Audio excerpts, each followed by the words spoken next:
Buenas noches. Vamos a empezar con la última parte en el curso de saneamiento, de formalización en el saneamiento físico legal de predios. En este caso vamos a ver lo que viene a ser la división y partición de bienes. Pero para ello primero necesitamos refrescar o tener algunos conceptos bastante claros, no precisar algunos conceptos. Entonces vamos a partir primero de entender qué es lo que viene a ser pues una comunidad, ¿no? ¿Qué es una comunidad? En este caso vamos a tener en cuenta pues que la comunidad de bienes, ¿no? O existe una comunidad de bienes cuando existe un derecho o un conjunto de derechos que se atribuyen a una pluralidad de sujetos de derechos, personas naturales o personas colectivas. O sea, hay un derecho o conjunto de derechos en las cuales son partícipes diversos sujetos de derecho. Y es justamente esta pluralidad de sujetos la que determina la existencia de la comunidad jurídica, o sea, con un efecto legal. Un grupo de personas con titularidad igual o participativa respecto de un mismo bien, un mismo derecho o incluso una misma obligación, una misma deuda, podría darse el caso. Ahora bien, la comunidad jurídica puede entenderse a través de dos maneras. Una, por su extensión, es llamada singular o universal. Singular cuando existe un solo derecho. Es un solo derecho que es común a varias personas, a varios sujetos de derecho. Un solo derecho. Un solo derecho para varios, ¿no? Y también es universal cuando son varios derechos o incluso son indeterminados. Este es el caso de la comunidad jurídica que surge a través de una sucesión intestada, por ejemplo, o testamentaria, ¿no? Muchas veces cuando hemos visto un testamento, el testador consigna expresamente que declara pues normalmente a la cónyuge y a los hijos como sus únicos y universales herederos. ¿Por qué? Porque ellos van a ser los titulares de todos los derechos que tenga, de todos sus bienes, todo su patrimonio. ¿Qué está formando todo su patrimonio? Bueno, de lo que se ha conocido y de lo que quizás los propios herederos no conocen, no lo saben todavía, ¿no? Entonces, allí es donde se da esta universalidad. Por eso es que también esta universalidad normalmente en un testamento queda remarcada, ¿no? O se reitera cuando el testador dice: declaro por mis bienes todos aquellos que están a mi nombre y que pudieran aparecer, ¿no? Que pudieran aparecer a su nombre, ¿no? Porque obviamente cuando se redacta un testamento, la persona puede ser que aún esté en un estado vital, ¿no? De tal manera que su proyección de vida pueda prolongarse, pero decide de alguna manera resolver ya sus asuntos patrimoniales y decide justamente pues que todos sus bienes, incluso aquellos que vaya a adquirir en el futuro, no se sabe cuántos o si adquirirá o no, van a ser también parte de esa masa a favor de sus herederos. Por ello dice todos los que están a mi nombre o que pudieran estarlo, ¿no? Se remarca la universalidad, o sea, son varios derechos y también pueden ser indeterminados, ¿no? O sea, puede que existan más bienes, ¿no? O menos bienes de lo que se puede pensar. De la forma como esta comunidad puede llegar a concluir o a extinguirse, a fenecer, tenemos lo que es la comunidad ordinaria. La comunidad ordinaria es aquella que puede ser rota, puede ser disuelta en cualquier momento a pedido de cualquiera de los componentes de la comunidad. Cualquier componente de la comunidad, en cualquier momento que ellos lo decidan, pueden pedir simple y llanamente la división y la partición. Sí. En el caso, por ejemplo, de que exista una asociación intestada de derechos universales, pero aparece un bien del causante que no está registrado, entonces los herederos pueden recuperar esa propiedad. Claro. Pero ¿qué tal si en esa división solamente eran cuatro y solamente los hechos son tres? ¿Hay alguna forma que el registrador pueda notar esa irregularidad? ¿Cómo? O sea, son cuatro herederos universales que aparecen en la Ajá. pero ese nuevo bien que ha aparecido Ujú. lo quiere registrar la asociación, pero solamente lo quiere registrar tres y no los cuatro que son. Bueno, en principio tienen que registrarse a favor de todos los herederos. No lo hacen, bueno, la otra persona lo que podrá ejercitar es su acción de petición de herencia. No. En ese supuesto no se puede. No se puede hacer de esa manera. No puede inscribirse. No puede inscribirse, ¿no?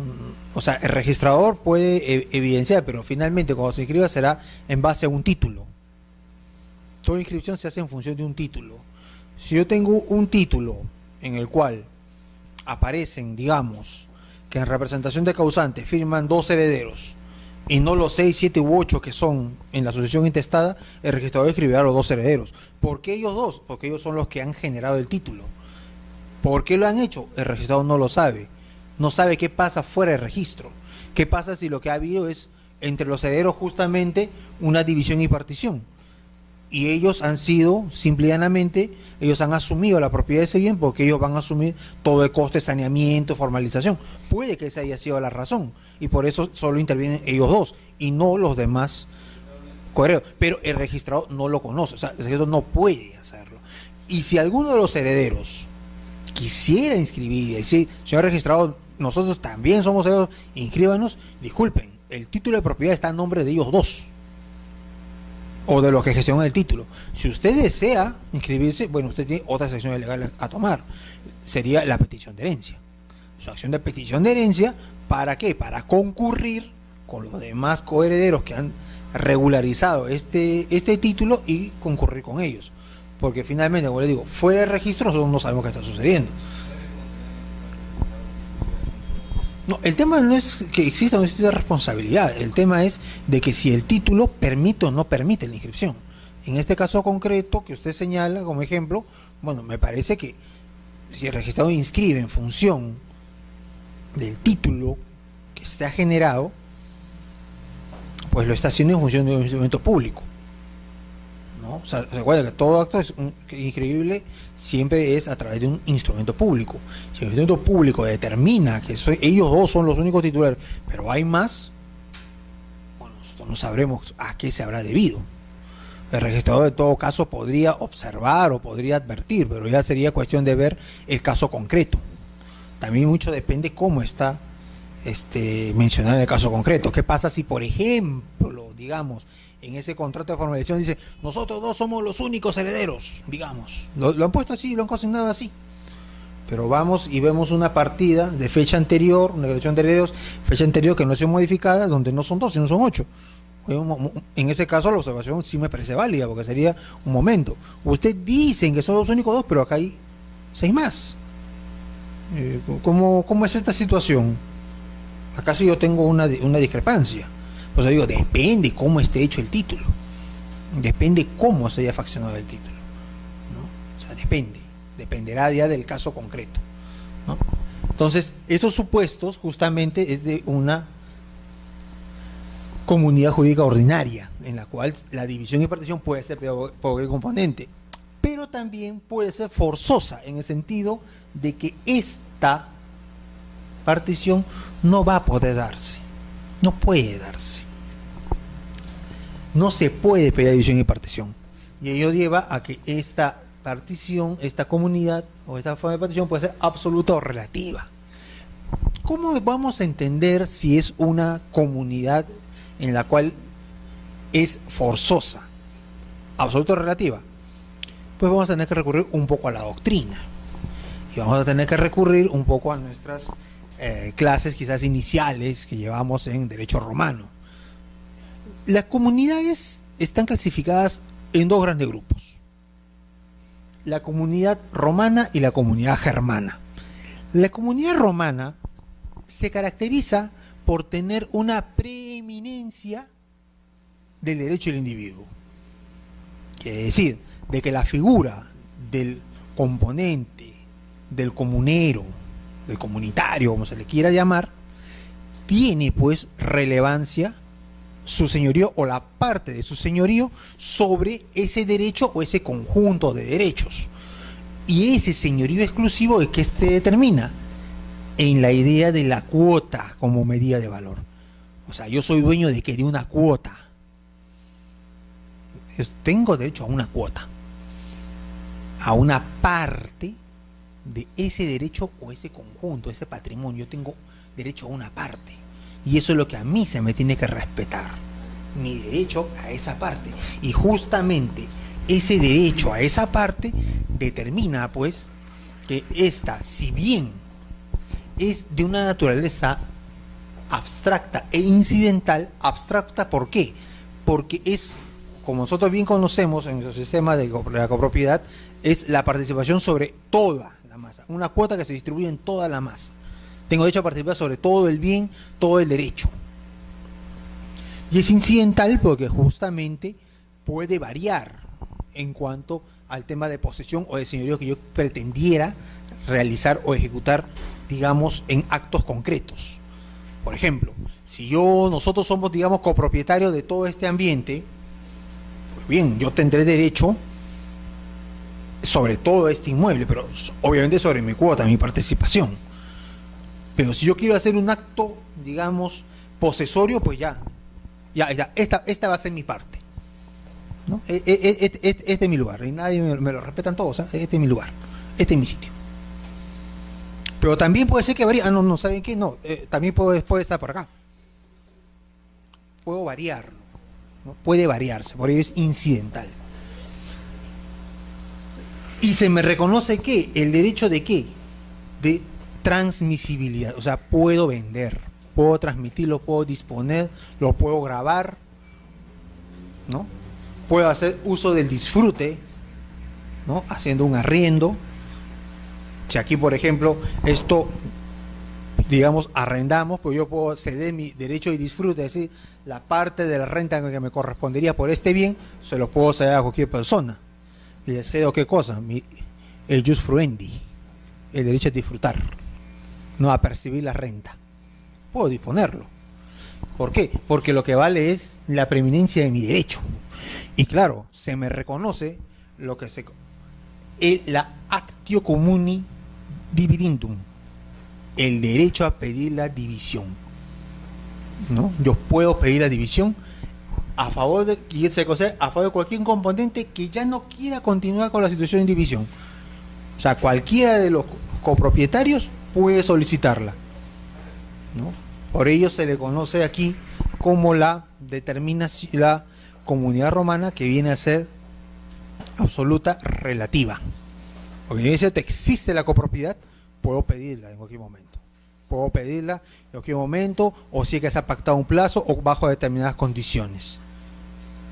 Distinta es la comunidad germana. La comunidad germana responde a una lógica diferente. ¿Cuál es? El concepto de tribu. El concepto de grupo. Aquí prima el grupo. Aquí no es el derecho particular o singular. No. Acá lo que prima es el conjunto. Por ello es de que en este supuesto, cada uno de los componentes, no existe una cuota ideal de valor. No existe. Y tampoco hay posibilidad de acción de división. Es muy reducida. En la comunidad germana, lo que vale, ¿qué cosas son? Los vínculos, los lazos. El lazo comunitario, el lazo tribal. Tanto es así que para que alguien pueda entrar a la comunidad, extremo complicado. Nosotros somos los comunitarios, los comuneros de este inmueble, y aquí en la comunidad germana, aquí no entra nadie más, y nadie puede transferir. ¿Por qué? Porque lo que se busca es la unidad del predio, la unidad de grupo. ¿Por qué? Porque todos estamos aquí, porque esto va a ser digamos, sujeto a una renta y esta renta nos beneficia a todos. Y todos estamos de acuerdo en que esto sea así porque esto nos permite tener un ingreso adicional a todos. Entonces, esa es nuestra vocación y esto es lo que se va a destinar el bien y eso no lo va a cambiar nadie. Salvo que todos estemos de acuerdo y dispongamos del bien. Pero si alguien dice, no, yo quiero vender mi parte, no. Tú no puedes vender tu parte. ¿Por qué? Porque aquí nosotros tenemos que estar juntos. Acá tenemos que estar juntos. Porque a todos nos une un interés económico o familiar. Y hablando un poco quizás en otras ramas del derecho, este concepto tampoco lo crean tan extraño, ¿eh? No sé si ustedes habrán escuchado lo que es el gobierno corporativo, el tema societario que actualmente se habla mucho, los formas de sistema de gobierno corporativo. ¿Qué significa eso? Por ejemplo, usted, por ejemplo, cuando hubo este problema con esta minera Newmont, hubo el problema, vino acá el máximo representante de la empresa minera, de la transnacional, el CEO, el Chief Engineer Office, el jefe máximo de la oficina, el CEO. Quizás si leen o ven, incluso en una película ya se habla de, es el CEO, el CEO. ¿Pero qué es el CEO? El CEO es un funcionario dentro de la estructura de una empresa que tiene más poder que el accionista. Si los accionistas quieren celebrar una fusión o una escisión o alguna segregación patrimonial o cualquier modificación en el estatuto que pudiera significar una alteración de la marcha de la empresa, el CEO por ley está facultado de decir ese acto no vale, no va. Oiga, pero usted no es el dueño, nosotros somos los accionistas. La ley me faculta a mí que la unidad de la empresa es lo primero. Porque esta empresa tributa, esta empresa da trabajos, esta empresa produce. Entonces hay un interés de la comunidad en que esta empresa siga trabajando como está, o mejore, pero que no se fusione, que no se escinda, que no se divida. Entonces yo como CEO tengo la facultad de decir no. A todos los accionistas en pleno, no señores, y no va el acto. Ese es el CEO. El CEO ya es el non plus ultra a nivel empresarial. Ese ya son los directivos máximos, que hasta los accionistas tienen que obedecer lo que diga el CEO. Quiero vender mis acciones. No, señor, usted no puede vender sus acciones. No puede. No, pero no puede venderlo. Le podemos gestionar préstamos, otra forma de financiamiento, lo que usted quiera, pero usted no vende sus acciones.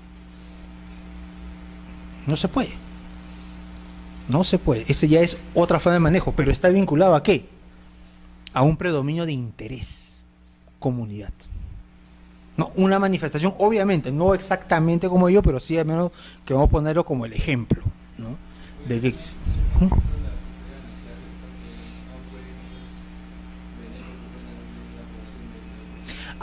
bueno, la sociedad gananciera es un tema que vamos a tocar, porque es una forma comunitaria muy especial, muy específica, que ello está basándose en que ya no en un tema netamente económico, sino familiar y de manutención incluso de la familia. O sea, es un tema ya de sobrevivencia de qué, de lo que viene a ser el germen de la familia, ¿no? Ya es una protección distinta, ¿no? Es una forma, sí, que nosotros vamos a, cuando vayamos a ver el caso de la, ¿cómo se llama?, de la división y partición, vamos a verlo como un caso especial, es un caso específico, es un caso especial realmente, ¿no? O sea, no es. Pero estas son, por ejemplo, las formas comunitarias jurídicas, ¿no? La romana y la germana. Obviamente nosotros estamos adscritos a lo que viene a ser la comunidad romana y está regulada a través del Instituto de la Copropiedad en el artículo 969 del Código Civil como una regla general. Pero también tenemos antecedentes de esta comunidad en el artículo 21-28 del Código Civil de 1852. Y Como bien recuerdan ustedes, el Código de 1936 se caracterizó por no dar conceptos. El Código de 36 es un código que nunca dio un concepto de nada, nunca definió nada, porque partía de que los conceptos debían ser estructurados por quién, por la jurisprudencia, por los tribunales, son los que debían dar los conceptos jurídicos. El código no. Entonces el código no definió, pero sí en el artículo 900 justamente señala las características principales de la copropiedad, de que en el caso del uso de los bienes tiene que ser con la concurrencia de unánime de todos los participantes, ¿no? O sea, existe un artículo, pero el preliminar es el 900 del Código de 36, en el cual pues se recoge pues el estar adscritos a lo que viene a ser la comunidad romana. Sí. ¿Hay alguna forma viable que de repente también con un contrato o un acuerdo involuntario de los herederos se pongan a una comunidad germana y lo invoquen así? No, no pueden hacerlo. Recordemos siempre el artículo 881. Los derechos reales se rigen por el Código Civil y por la ley, o sea, principio de tipicidad. Aun cuando quieran establecer una comunidad germana, no podrían hacerlo. Pero vamos a ver un poco más adelante que de alguna manera sí se puede. De alguna manera sí se puede. Parece mentira, pero sí, justamente, de alguna manera se puede hacer, pero eso lo vamos a ver un poco más adelante. Una manera muy interesante y en boga prácticamente. Está ahorita en un boom. Vamos a verlo en su momento y con calma. Por eso vamos a ver qué cosas son los principios rectores de la copropiedad. ¿Cuáles son los principios rectores de la copropiedad como instituto, según nuestro Código Civil? Hemos mencionado el primero, tipicidad. Los hechos reales se regulan por las disposiciones del Código Civil y por las demás leyes. Ojo, leyes, ¿no? O sea, no decretos supremos, no decretos de urgencia, no, ley. Es ley. Y la ley es aprobada por el Congreso. O en todo caso, decreto legislativo con la anuencia de el Congreso autorizando. ¿No? Pero normalmente es ley. Todo derecho real proviene de ley. Bueno, ya no es bien claro. Segundo, el principio de proporcionalidad, lo que justamente le da el cariz de unas características de la comunidad romana. ¿Cuál es, pues, de que las cuotas de los copropietarios se presumen iguales, salvo por el bien contrario? O sea, la cuota de todo copropietario se presume igual, salvo o sea, se reconoce mi derecho a una cuota, a una alícuota, en este caso, por ser igual a todas las demás, salvo que se acredite que ello no es así, que mi cuota puede ser mayor o menor por distintas razones o distintas circunstancias, ¿no? Por ejemplo, si vamos al caso de una sociedad, de un patrimonio dado en herencia, en el cual hay cónyuge y hay hijos, ¿quién va a tener una mayor participación? El cónyuge. ¿Por qué? Porque a él le va a tocar la parte que le corresponde, ¿no?, como cónyuge, que es el 50%, y una participación que le corresponde como si fuera un hijo por mandato de la ley, ¿no? Entonces él tiene la mitad más una porción adicional. En este caso habrá pues diferentes cuotas. También obviamente las cuotas entre los hermanos puede que a veces no sea la misma, siempre que puede ser los supuestos en los cuales existan padres, o sea, hijos solo del padre, hijos solo de la madre y hijos que sean comunes de padre y madre, o sea, el caso de los medios hermanos, ¿no?, que son los medios hermanos. Ellos también puede determinar que no hay igualdad de cuotas, ¿no?, pero acá ya son supuestos de ley, ¿no?, en aplicándose en casos concretos. O sea, la igualdad de cuotas es lo que la ley presume, ¿no?, pero como toda presunción siempre admite la prueba en contrario. también existe el principio democrático. ¿Cuál es el principio democrático? Que las decisiones para los actos de administración ordinaria requiere de lo que viene a ser mayoría absoluta.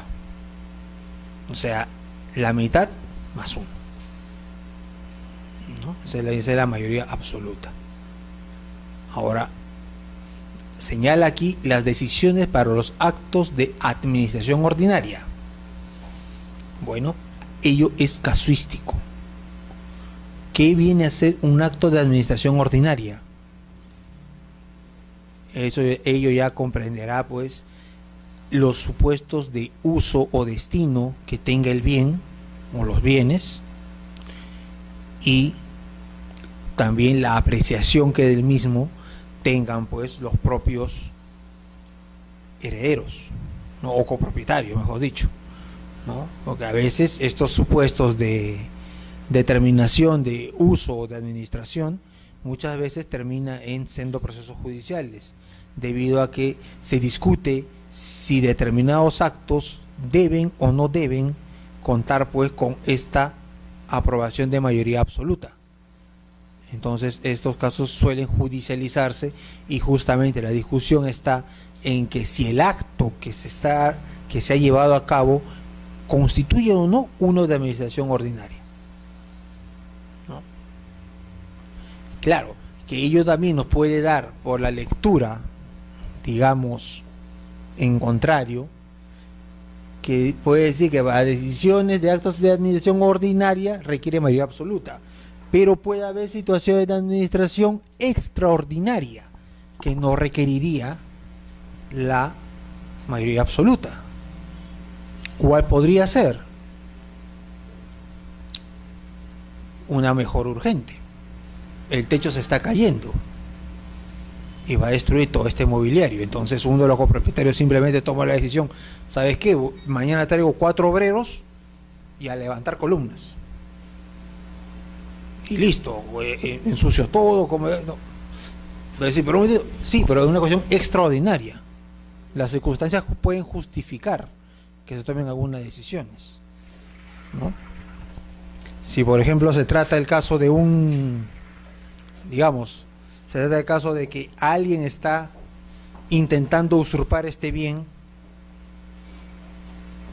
la legítima defensa posesoria podrá será ejercida por uno o dos de los copropietarios, según fuera el caso, digamos, ¿no? Porque no creo de que nadie que van a estar tratando de invadir, entrar a la vivienda, digamos, no va a preguntar a los demás: oye, la defensa, ¿qué es ordinaria o extraordinaria? ¿Cómo es esto? Requiero que la mayoría me autorice para que yo defienda. No, yo tengo que defender, ¿no? O sea, es extraordinario, ¿no? Allí puede ser, pero obviamente son las circunstancias las que ya van a ser las justificantes, ¿no? Van a justificar, ¿no? Entonces nos permite también esa lectura en contrario, ¿no? O una lectura diferente, no en un supuesto y si es ordinario, si es extraordinario, entonces no se llega a la mayoría. ¿Pero por qué? Porque justo es extraordinario, es fuera de lo normal. Pero cuando es normalidad, entonces evidentemente principio democrático, intervengamos todos, ¿no? Intervengamos todos.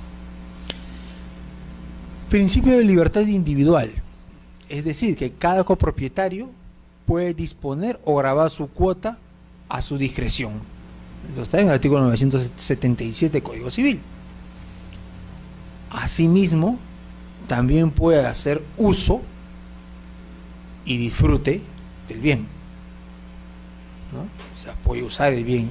Yo necesito, por ejemplo, una pequeña oficina y tenemos este ambiente. Bueno, pues voy a traer aquí mi mesita, pongo mi teléfono, implemento un pequeño escritorio y ya tengo una pequeña oficina. Uso el bien, lo disfruto. No puedo hacerlo. Es uno de mis derechos que es reconocido justamente como parte de ser partícipes de lo que es la llamada comunidad romana, ¿no? Que nos permite justamente poder determinar y conocer y utilizar los bienes en función de nuestras necesidades, ¿no?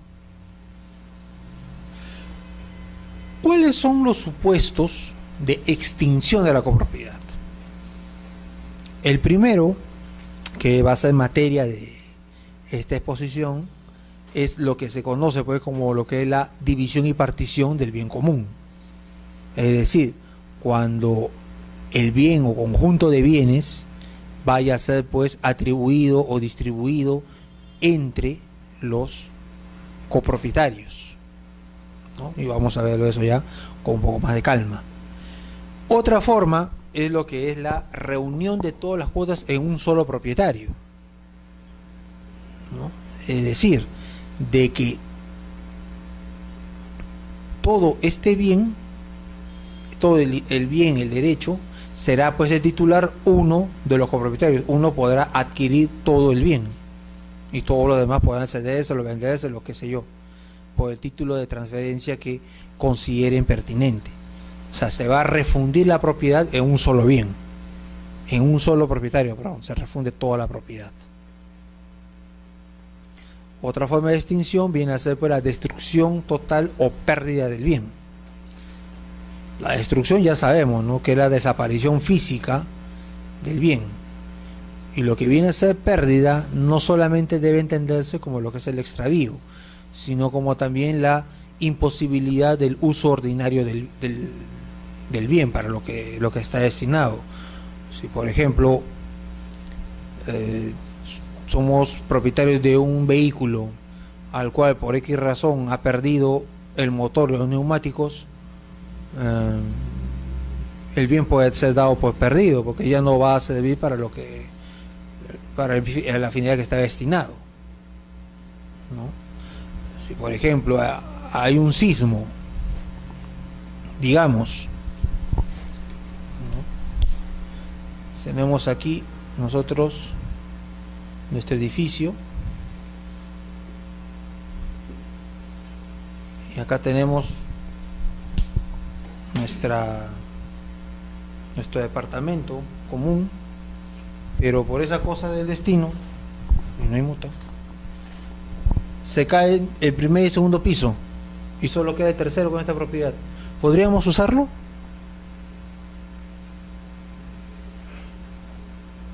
Quedan solo las columnas que sostienen el tercer piso, pero todo esto ya está destruido y solo quedan las columnas y nuestra propiedad es el tercer piso. ¿Podemos usarlo? ¿Se puede usar? ¿Qué creen ustedes? ¿Se podría utilizar? Quedó intacto esto, ¿eh? Esto quedó intacto, pero ya no tenemos ni segundo piso ni primer piso, solo quedan las columnas, nada más. No, pero podemos usarlo así como está. ¿Por qué? Está Spider-Man. No, pues no, ¿cómo subimos al tercer piso? O sea, no hay accesos. Con soga. Como los picapiedras, así, un elefante que jale ahí. No, escalera gato. No, tampoco. No se puede. No, ese es un caso también de ¿qué? De pérdida del bien. No podríamos decir destrucción, pero sí pérdida, porque ya no podemos utilizarlo. O sea, ¿de qué nos sirve tener tercer piso completo si no tengo cómo llegar? Es ilógico. Y este es un caso que se presentó como ejemplo en unas propiedades que quedaron en uno de estos tifones que hubo en Estados Unidos. Me acuerdo de esta zona que hubo, que un edificio recién construido quedó así y la constructora quería pues ejecutar el contrato diciendo no, pero tu piso quedó completo y no tengo por qué indemnizarte, tu piso está completo, se cayeron los otros pisos pero tu piso está completo, no tengo por qué indemnizarte. Yo digo, un momentito, está bien, pero ¿cómo llego? El ascensor ya no existe, las escaleras tampoco, ¿por dónde subo? ¿Y por dónde bajo? No se puede utilizar, no puede utilizarse, ¿no? Ese es.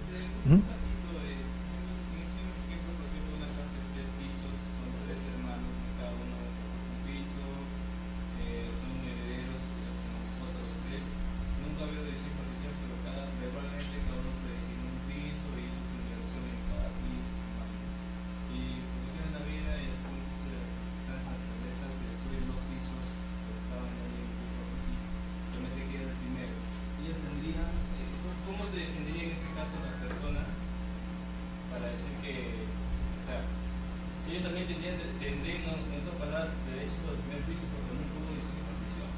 Claro. ¿Cuál sería la defensa de la señora que vive en el juicio? Si no hubo división y partición, es lo mismo que uno... Es que ello, lamentablemente, es casi, aunque sea un poco cruel, ¿no? Es como haber sembrado en el mar. Es cruel, ¿no? Pero... O sea, si no aseguras tus derechos, ¿cómo puedes pedir tu oponibilidad? ¿Cómo puedes excluir a otros?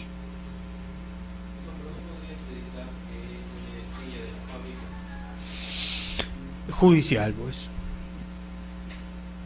Y eso estamos hablando de cuántos años de juicio. Y también cómo se presentará el proceso, cómo se resolverá, qué pensará el juez en primera instancia, qué pensará la sala, la casación. Por ahí se puede pedir una nulidad consecutiva fraudulenta. O sea, el problema está hecho, ¿no? O sea, en esos casos, obviamente, ¿no? Es como que uno ha comprado y ha invertido en un terreno con una hipoteca sin saber si se ha levantado o no. Si yo compro un bien hipotecado con una hipoteca vigente, no cancelada, también puedo adquirir el bien, pero en cualquier momento me lo pueden quitar. Y yo acepto ese juego, ese riesgo. Si yo acepto de que todos construimos y todos vivimos en armonía y no nos dividimos, también acepto en que el momento en que ni siquiera que hubiese pasado ello, sino que pasa si uno de los hermanos hubiese fallecido, los problemas familiares van a surgir. A veces pueden surgir. Entonces ahí, si no hay una...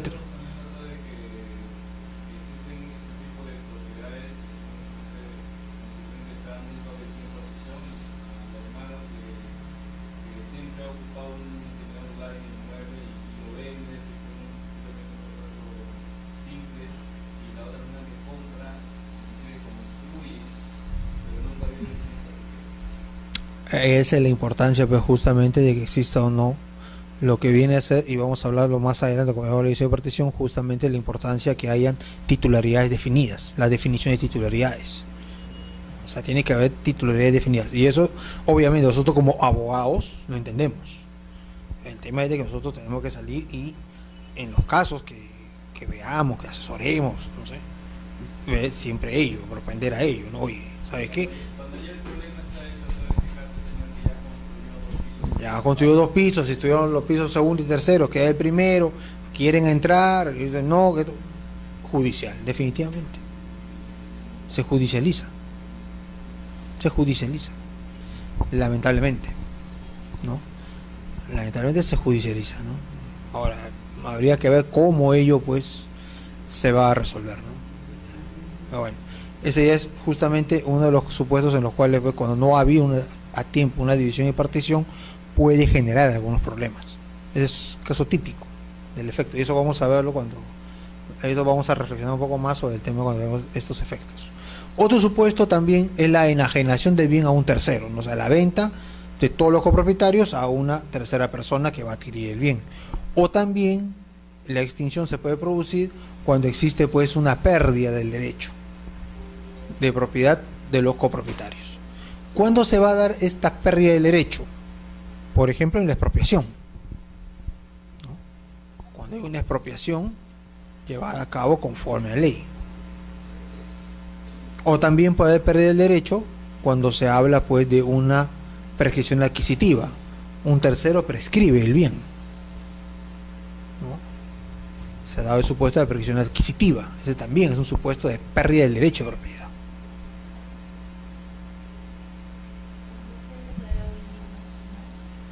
No, porque cuando se es declarado indigno, lo que le correspondía al declarado indigno pasa a sus herederos en representación sucesoria. Recuerden siempre que el tema de herederos, la representación sucesoria, se da en los casos de premoriencia, o sea, cuando muere el heredero, el llamado, muere antes que el causante, o cuando éste ha renunciado a la herencia, o cuando el heredero ha sido, pues, justamente declarado indigno, ¿no? Ese es el otro supuesto, ¿no? O sea, en esos tres supuestos, ¿quién ocupa su lugar? No es que se pierda y va a lo demás, no. Ahí vienen sus herederos, sus representantes, ¿no? En representación sucesoria, ¿no? Quienes adquieren por cabeza, ¿no? O sea, todos ellos adquieren la cuota que le correspondía, ¿no?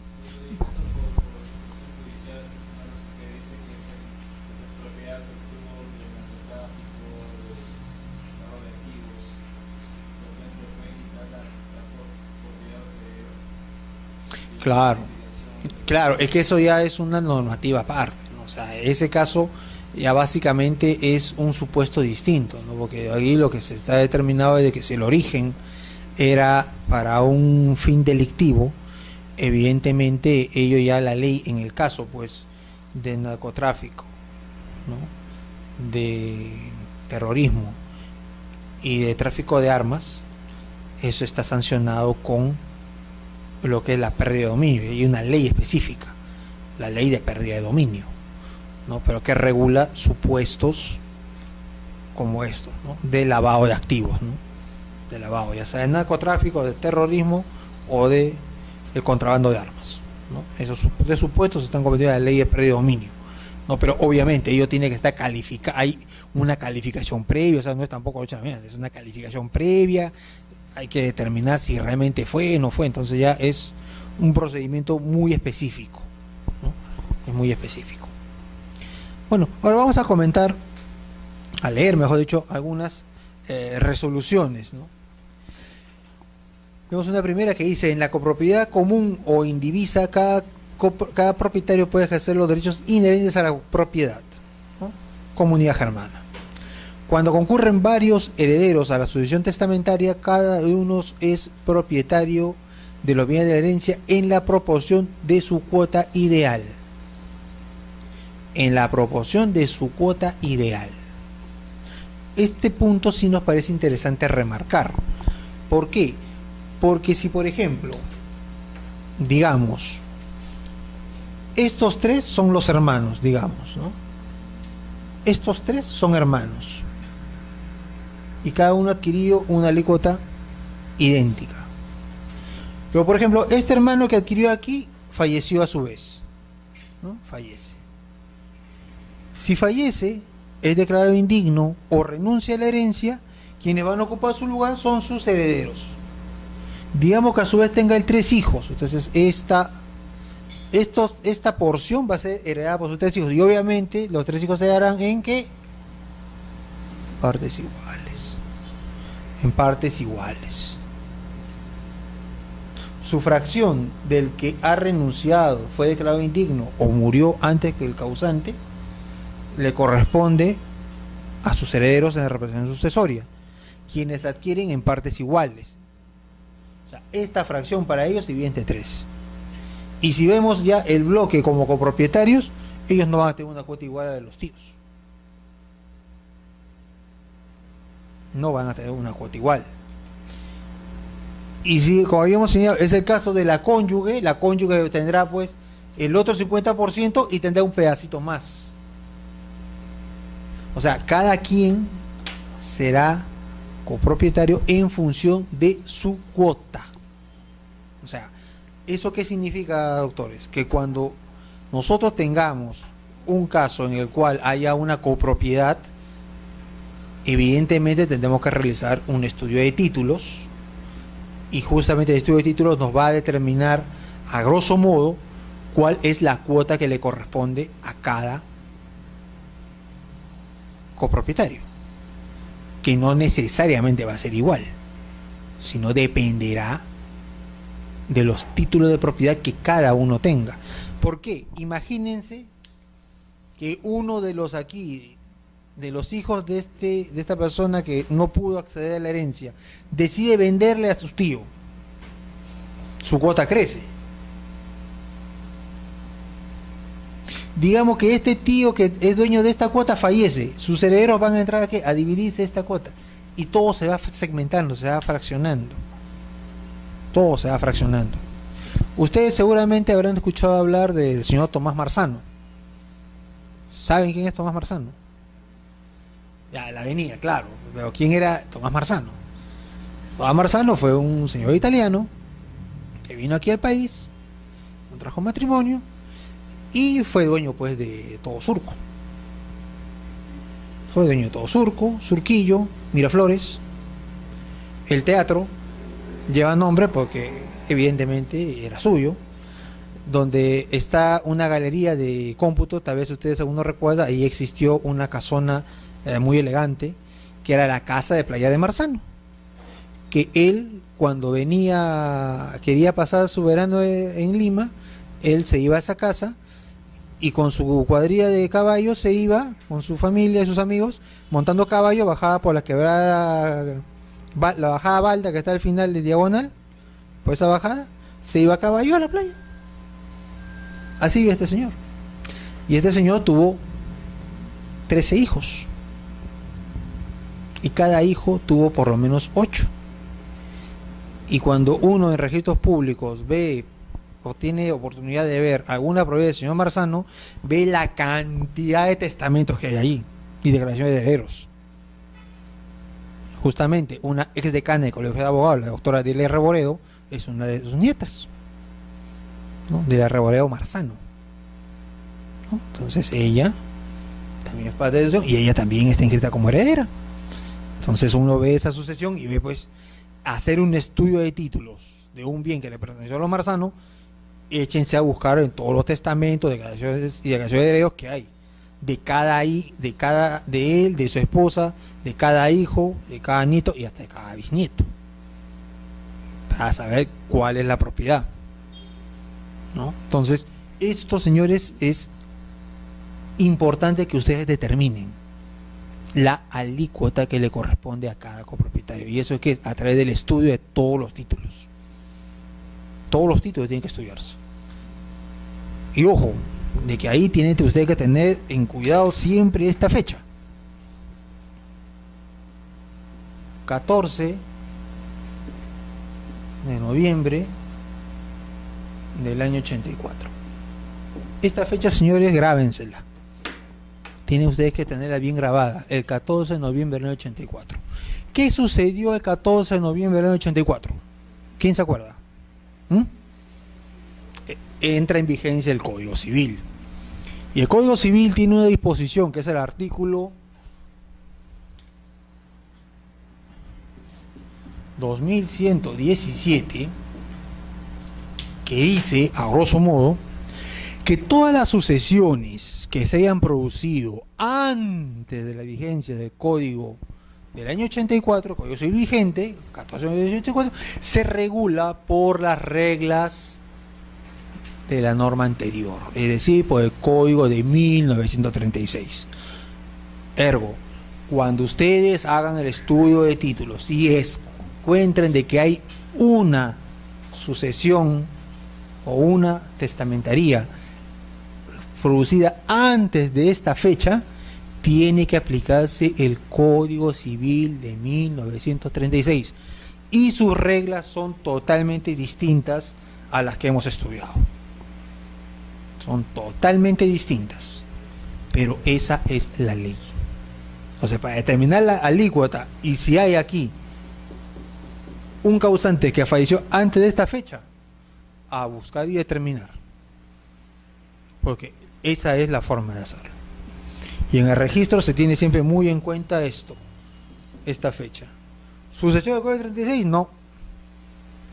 Tendrán que ser los copropietarios o los coherederos quienes determinen la cuota. El registro no puede hacerlo. No se puede.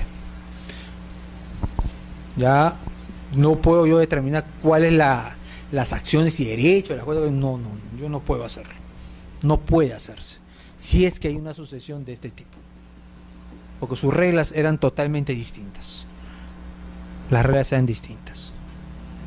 Y como ejemplo siempre cito un artículo de ese código cuando señala que en nosotros, por ejemplo, el código vigente que dice que la cónyuge supérsite hereda una cuota igual a la de un hijo. Así dice en nuestro código vigente, ¿no? Bien, el código 36 que decía que la cónyuge hereda una parte de un hijo si es que sus gananciales no exceden de los 2/3 de lo que corresponde al hijo. Así lo dice. Parece un trabalenguas. Que la cónyuge hereda, sí y solo sí, la cuota que le corresponde como gananciales no excede los 2/3 de lo que le corresponde a un hijo. ¿Cómo se puede determinar eso? Teniendo toda la masa. No hay otra forma. No hay otra forma. Entonces la regla ya es totalmente distinta. Entonces eso ya no puede ser hecho por terceros. Eso quien tiene que determinarlo son los propios titulares. Por eso, en la determinación de cuotas siempre tengan en cuenta esta fecha y esta norma. Siempre, por favor, tengan en cuenta esta fecha y esta norma. Siempre tenganlo presente. Porque cuando hagan su estudio de títulos, ustedes van a tener que determinar la cuota ideal. Ya, la cuota ideal, aplicaremos las reglas del código, pero si hay sucesiones de antes de esa fecha, código de 36, y en esos supuestos solamente lo pueden decir ¿quiénes? Los copropietarios. Ya el conjunto de copropietarios tendrá que determinar cuáles son las cuotas que le corresponde a cada uno, porque aquí ya no puede entrar más nadie. Las mismas reglas son diferentes, las reglas son diferentes. Ya allí nosotros no podemos, ni como abogados o como los abogados de todo caso podrán ilustrar, ver el tema, pero la decisión final será de los copropietarios. Pero tengan siempre eso muy en cuenta, por favor. Otra resolución nos dice que para consignar los porcentajes de acciones y derechos que corresponden a cada propietario de un inmueble sujeto al régimen de copropiedad, resulta necesaria la extensión de escritura pública con la intervención de todos los copropietarios en la cual se precisen dichos porcentajes o en su defecto procedimiento judicial correspondiente. Mientras tanto, de acuerdo al artículo 970 del Código Civil, los copropietarios se presumen iguales. De acuerdo a copropietarios se presumen iguales. O sea, un poco que se corrobora esto, ¿no? Si voy a consignar específicamente las cuotas que corresponde a cada uno, ¿no? Y no son iguales, tendrán que ponerse de acuerdo. Por eso les digo, las razones por las cuales los copropietarios pueden tener distintos derechos o mayores derechos pueden resultar de diferentes circunstancias. Imagínense, nosotros compramos este inmueble entre todos, pero la señorita puso ella sola el 35% del valor del bien. No vamos a pretender nosotros de que las cuotas van a ser iguales si alguien puso un precio superior. Lo lógico pensar sería de que esta persona tiene pues una mayor participación, ¿no? Pero tendría que haber un acuerdo.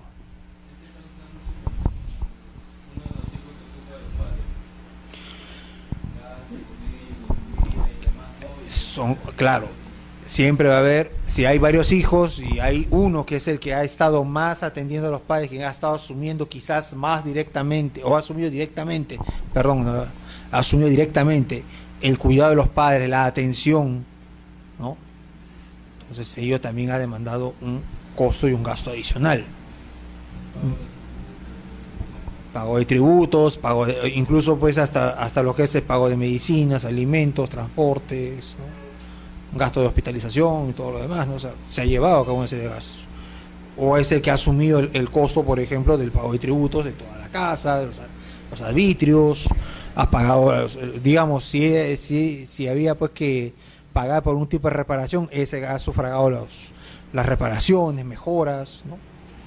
Entonces son distintas circunstancias que pueden determinar que las cuotas no terminan siendo iguales, porque se reclamará, digamos, de que se reembolse, pues ya ese es un tema en el cual tendrán ellos pues que determinarlo. En caso contrario, se seguirá con la presunción, porque la presunción siempre admite prueba en contrario, pero no se prueba lo contrario, entonces se presumen iguales. Se presumen iguales, ¿no? ¿Quieren que esto se varíe? Bueno, tienen que otorgar su escritura pública en la cual determinen los porcentajes que le toca a cada quien, ¿no? Y si no hay acuerdo, procedimiento judicial. Tendrá que haber un proceso. Tendrá que haberse un proceso. Y en el proceso se determinará si le correspondía o no le correspondía un mayor derecho o un mejor derecho, ¿no? Entonces esas situaciones ya tendrían que resolverse judicialmente. Ahora bien, vamos a pasar a lo que viene a ser ya la partición. Partición como uno de los modos, una de las maneras en las cuales la copropiedad se extingue. ¿Y qué viene a ser la partición? La partición pues viene a ser un acto jurídico por medio del cual cada copropietario recibe la porción de bien que le va a corresponder o su equivalente. O sea, puede recibir un bien o puede recibir un equivalente, ¿no? ¿Por qué se habla aquí de que puede recibir la porción del bien que le corresponde o su equivalente? Porque dentro de lo que es obviamente la comunidad romana, que habíamos comentado, una de las características era la preeminencia del derecho de cada copropietario, cada comunero, cada componente.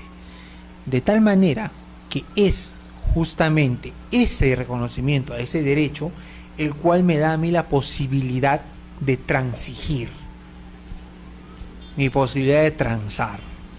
Por ejemplo, imaginémonos que nosotros somos propietarios de este inmueble y este inmueble está situado en la mejor zona de Gamarra, digamos, en la parte más costosa que pueda tener Gamarra, y aquí se quiere poner un establecimiento comercial. Bueno, a mí me pueden compensar, a mí me puede tocar una parte determinada, pero ¿sabes qué? Acepto que me des, pues, no sé, X cantidad de dinero, o me des un departamento en San Isidro. Acepto, no hay problema. O me das la parte que me toca o me das un equivalente, no hay ningún, podemos todos transigir, y ahí entran nuestros patrimonios particulares. Ah, muy bien, ¿quieres esta parte? Ya, muy bien, ya, entonces, ¿sabes qué? A ti te damos un departamento en Miraflores, pues ya, por último. ¿Aceptas? Ya, con su cochero, excelente, me voy, adiós hermanos, amigos, nos vemos, cuídense, adiós. Puedo transar. O me dan una parte del bien o me dan un equivalente. ¿Por qué? ¿Por qué puede hacerse esto? Y aún siendo una herencia, ¿por qué? Porque son derechos disponibles. Hay disponibilidad. Obviamente, bien sabemos que si se tratase de una herencia, la herencia no se puede disponer de aquello que no constituye un patrimonio causado, ¿no? O sea, mientras esté vivo el causante, nosotros no podemos distribuirnos el bien. Yo no puedo con mis hermanos, digamos, dividirme este bien mientras mis padres están vivos. Y transar, ¿por qué? Porque son derechos indisponibles, yo no puedo hacer ello. La ley no me lo permite, lo prohíbe, es más. No se puede celebrar contrato sobre herencia futura, es nulo. El pacto sucesorio, o sea, es nulo el contrato celebrado sobre herencia futura, es nulo. En ese supuesto, lo que nosotros hacemos es de que cuando ya falleció el causante, ¿no? El causante ya falleció, se ha transmitido la propiedad, entonces ya pasa a ser un derecho disponible, hemos saneado el inmueble, se han pagado las cargas, deudas, todo. Esto es lo que queda del caudal relicto, entonces eso lo puedo disponerlo. Entonces ahí yo puedo disponer. Y puedo transar, puedo transigir al momento de hacer mi división y partición. Puedo pedir que se me dé materialmente una parte de aquí, como puedo pedir también retirarme. Me dan un equivalente. En el caso que usted comentaba, igual, si uno de los hermanos no quiere, bueno, ¿sabes qué? Entonces para yo consolidar mi propiedad sobre esta casa que se ha caído de 2 o 3 pisos, ¿sabes qué? Te voy a dar un departamento de acá y a ti otro bien por allá, y al final yo voy a construir acá todo y todo va a ser para mí. Puedo transarlo tranquilamente, porque son ya derechos disponibles. Y aquí, ¿sí?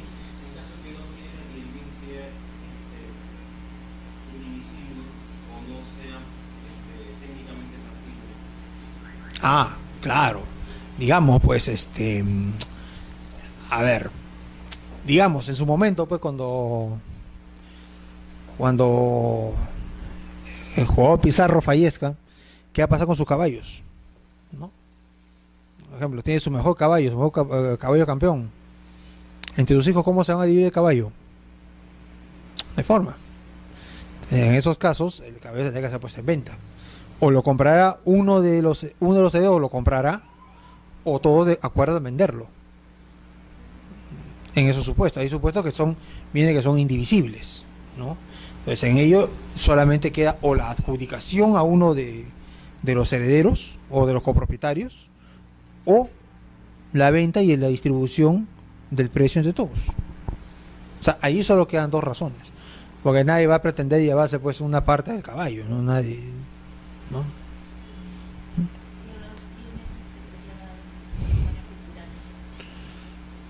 En los bienes bueno, lo que sucede con los bienes que son declarados patrimonio cultural o monumento histórico, lo que ahí sucede es de que la restricción está respecto a lo que es modificar el inmueble, ¿no? La modificación del inmueble no va a poder darse. Entonces, en la medida en que los herederos quieran dividir o partirse el inmueble, no van a poder hacerlo, porque justamente existe una prohibición, una limitación administrativa a la propiedad.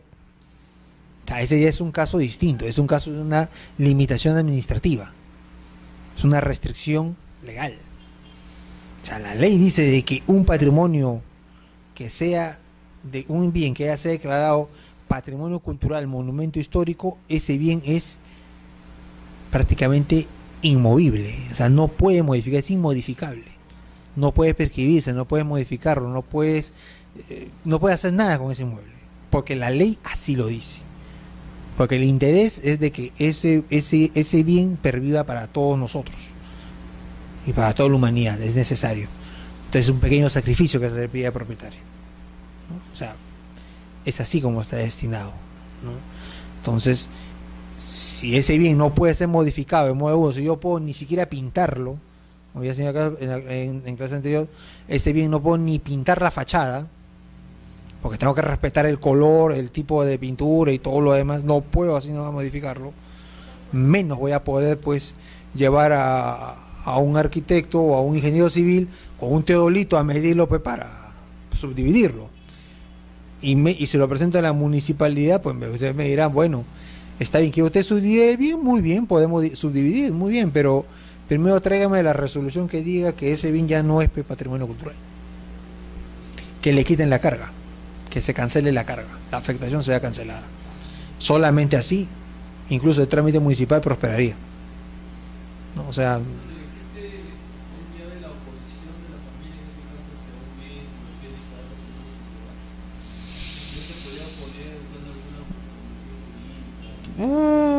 es en extremo complicado, es muy complicado.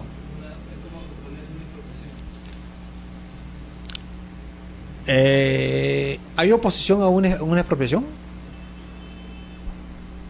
No puedo oponerse a una expropiación. Lo único que te puedes oponer es a la tasación. Es lo único que te puedes oponer, a la tasación y nada más. ¿Por qué? Porque hay un interés superior que el Estado cautela. En este caso, el Estado, ¿cuál es? Nuestro pasado histórico. La historia, nuestro pasado, nuestras raíces, eso es lo que el Estado quiere preservar. Y a la familia, al propietario, se le pide ese pequeño sacrificio, ¿no? Es así. Esa es la ficción, en todo caso, no sé, ya será cuestión de evaluar supuesto por supuesto, ¿no? Pero la persona tampoco, pues no existe tampoco un procedimiento en el cual se puede apelar esa afectación. Se puede solicitar, sí. Hay procedimientos, sí, pero es bastante complicado. Es bastante complicado.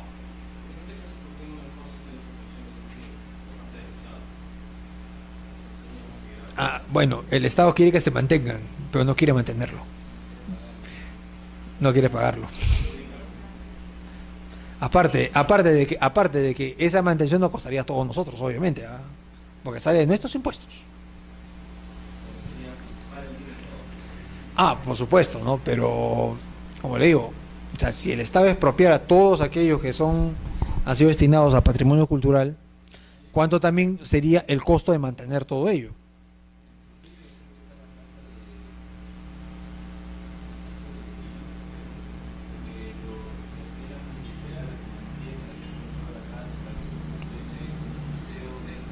Bueno, ya esa, claro, esas ya son formas, digamos, ingeniosas de tratar de, digamos, de conciliar o de lograr la recuperación. O por ejemplo lo que es no sé si usted gusta de la huaca puyana, ¿no? La huaca puyana es una huaca que está en Miraflores y está a cargo pues de uno de los mejores restaurantes de Lima, el restaurante de la huaca puyana. Es uno de los mejores restaurantes de Lima, que justamente su convenio fue con la municipalidad y con el desaparecido INC de instalar allí justamente en la zona limítrofe a la excavación un restaurante en el cual si tú quieres puedes ir al patio, te sientas con tus amigos o tu pareja y tienes al costado y ahí está está todo lo que está trabajando bien bonito de los huacos. Están trabajando ahí al costado. Y tú estás cenando y ahí está bien iluminado todo, cómo se hace la investigación. Y eso lo sufraga que también la empresa de este restaurante. Es una forma en la cual un bien de patrimonio cultural cuenta con inversión privada. ¿A través de qué? De un restaurante. ¿No? Y es uno de los mejores restaurantes de Lima, obviamente. ¿No? O sea, es así. O sea, son maneras ingeniosas en las cuales se puede conciliar ello. Pero, por regla general, evidentemente habrá supuestos en los cuales no se va a poder hacer esto, ¿no? Y tampoco sé cómo hemos llegado a este tema, pero no importa. Entonces, seguiremos aquí y veremos pues, de que es posible de que los bienes puedan ser, al momento de partirse, sean objeto de qué, de una equivalencia, sean dados en equivalencia, ¿no? Puede equivaler. Y la copropiedad, pues, ¿cuál es su efecto principal? El efecto principal es que las facultades de propietario en un principio están reducidas. Claro, yo como copropietario soy dueño de una titularidad abstracta, que es sobre toda la masa, sobre todo esto. ¿Dónde yo puedo llevar a cabo mi posesión efectiva? Bueno, puedo venir acá, o puedo venir por aquí. Cualquiera de ustedes también puede hacer lo mismo. Puede ser lo mismo, porque también todos tenemos hecho de usar y disfrutar el bien. Entonces, ello me determina de qué, de que yo no pueda tener un poder de decisión efectiva sobre el bien. No puedo decidir sobre el bien. Ya, yo quiero poner aquí mi oficina, como había dicho, acá, una pequeña oficina, ya está bonito el sitio, pero ¿sabes qué? Voy a ponerle acá, voy a ponerle, ahí está, madera bambú, que es bien cara, bien bonita, madera bambú. Voy a poner mi mueble de cedro. Voy a traer acá una instalación aquí para ponerme un satélite y una pantalla de 80 pulgadas para ver el mundial. Y voy a hacer la instalación satelital aquí al costado. Ahora, siendo copropietario, ¿puedo hacerlo? Claro que puedo, pero como el caso que usted había planteado, ¿cómo construyo si no tengo una titularidad bien definida?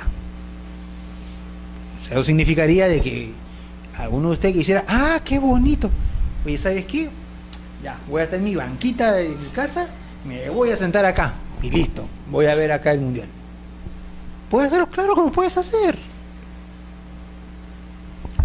Porque no hay una definición de derecho, no hay un poder de decisión efectivo en la copropiedad. ¿No? Por eso, algunos, si ustedes leen algunos textos, algunos hablan de la copropiedad como si fuera un monstruo, algo, un dinosaurio, un elefante dentro de una tienda de cristal, de vaso de cristal. O sea, que solamente me destroza todo, porque no me da seguridad de nada. Claro, soy dueño, soy parte dueño, sí, pero ¿soy dueño de qué? ¿Dueño de ti? ¿Dueño de qué? ¿Dueño de nada? Porque al fin y al cabo, no puedo ejercer mi propiedad, no puedo ejercer mis derechos, mis atributos. No se supone que yo tengo el derecho a disponer, a usar, a disfrutar, pero tengo acá el otro a mi costado y él puede entrar aquí a mi sitio también, porque también tiene ese derecho, no lo puedo excluir. Entonces, por ello es de que este estado de indivisión tiende a no ser permanente. Es lo que se quiere, que no sea permanente, que sea ¿qué? Transitorio. Claro, por mientras mantengámoslo así, pero esto es lo que quiere, que sea transitorio. Por eso las partes, ¿no? Cualquiera de los copropietarios puede pedir que ese estado de indivisión concluya. se puede pedir que ya, ¿saben qué? Hasta aquí llegamos, hay que dividir esto. Definamos los derechos y ya está. Ya sea que me quede con este bien o que me den el equivalente en dinero o en otros bienes, pero ya yo ya voy a tener algo que sea de mi absoluta propiedad, efectiva, ¿no? O sea, ya no quiero seguir en esta indecisión. Por ello, nuestro Código Artículo 983 señala pues que la partición permutan los copropietarios cediendo cada uno el derecho que tiene sobre los bienes que no se le adjudiquen, a cambio del derecho de los bienes que le ceden en los que se adjudica. O sea, si yo voy a querer este bien y todos somos copropietarios, pues yo les voy a dar a todos ustedes mis demás bienes, que ustedes, los derechos que tienen sobre esta silla, dénmela a mí para que yo pueda llevarme. O sea, nos lo dividimos entre todos. Esta situación ha generado y genera pues una controversia que, aun cuando pudiera entenderse que es de nivel netamente doctrinal, sí tiene efectos prácticos. Para nuestra legislación, la partición es de naturaleza traslativa y no constituye un acto declarativo. ¿Qué caracteriza, para poder entendernos, el hablar de una sentencia constitutiva y una sentencia declarativa? ¿Cuándo estamos en una sentencia constitutiva?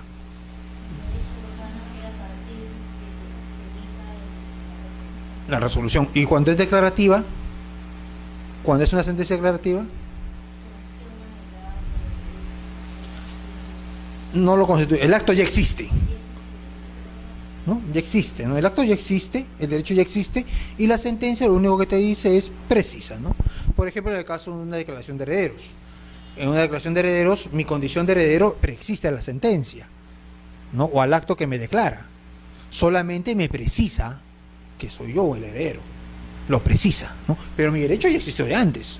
Yo no soy heredero desde que sale la resolución, sino desde que el causante falleció y yo tenía la vocación hereditaria y yo acepté el llamado a ser heredero y me convierto en heredero efectivo. Y la sentencia lo único que va a decir es, bueno, sí, el señor Carlos Antonio es el heredero, ¿no? Solo por un efecto de oponibilidad tercero, ¿no? Pero el derecho ya lo tenía. Si yo, por ejemplo, discuto el mejor derecho de propiedad con otra persona, mi derecho, ¿dónde puede surgir? A partir de la sentencia. Porque ahí ya queda probado, ya ante todo lo anterior, ya que había duda, no ha caído en duda acá. A partir de acá se sabe que tú eres propietario, tú te constituyes a partir de ahí, desde la fecha de esa sentencia. ¿Por qué mencionamos esto? Permutan. Este es un contrato de permuta, según nuestro código, por esta palabra. Por la partición permutan los copropietarios. ¿Qué es un contrato de permuta? ¿Cuándo estamos ante un contrato de permuta?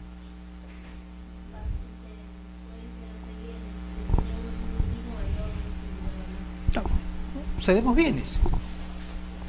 Esto. Lo cual significa de que la partición es entonces atractiva, es decir, se constituye el derecho a través del que existe el contrato de permuta. Entonces quiere decir que el derecho no existió. Eso me lleva a la siguiente pregunta. Entonces, cuando yo he sido copropietario y yo he usado el bien, porque tenía un derecho, yo he transferido mis acciones, he podido transferir mi cuota, he podido grabar mi cuota. Es más, hasta mi cuota me la han embargado, puede ser. Entonces, ¿qué derecho tenía? ¿Dueño de ti? ¿Dueño de qué? ¿Dueño de nada? Es mentira, pero es así, no es la broma, ¿no? Pero si no es declarativo, entonces todo lo anterior, ¿qué fue? ¿Qué fue antes? ¿Qué? Dígame, ¿qué fue? ¿Qué fue? Antes de la partición, ¿qué era yo? ¿Qué fuimos? ¿Qué somos? ¿A dónde vamos? ¿Qué hacemos? No, o sea, los actos que haya celebrado antes de la partición, si es que la partición es un contrato, porque es un contrato de permuta, porque el código así lo señala, ¿qué fueron los actos anteriores que yo celebré? ¿Tenía o no tenía derecho? Porque si yo presumo, si yo sigo la lógica de la partición, quiere decir de que yo voy a... Yo voy a... Recibo la porción del bien que me corresponde. O sea, yo iba a recibir la misma porción que me corresponde. O sea, yo ya tenía el derecho, solamente que iba a determinármelo. O sea, tendría que tener efecto declarativo, pero no. ¿Por qué es esto? ¿Por qué creen que se produce esta circunstancia? ¿Por qué? Hay una razón que seguramente ustedes ya han escuchado, y estoy seguro que la han escuchado y la conocen tanto como yo, que solamente yo voy a ser declarativo porque ustedes ya la conocen. En el sentido de que el Código Civil, cuando fue estructurado, fue creado, nunca hubo coordinación entre las comisiones.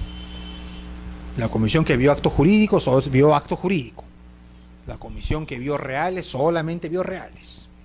Con la doctora Bendaño en la cabeza, solamente el doctor Vega Soyer, que era una falleció, fue reales. Contratos, el doctor Max Arias, y bien parte con el doctor Manuel de la Puente.